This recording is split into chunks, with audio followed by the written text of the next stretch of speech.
the past few years we've had pupils participating in HippFest as part of Newfound Sound, and that's involved pupils who have been conductors and composers, creating music for silent film and involving our senior orchestra as well, who've performed alongside the film. I think this is such a unique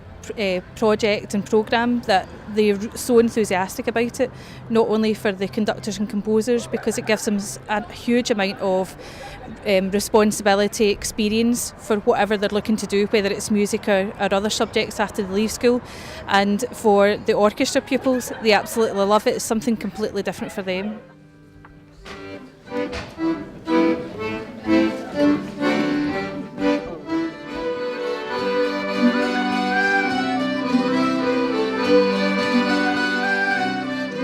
I was conducting for the Falkirk Senior Schools Orchestra for this Newfound Sound project. Colin gave us the tip to kind of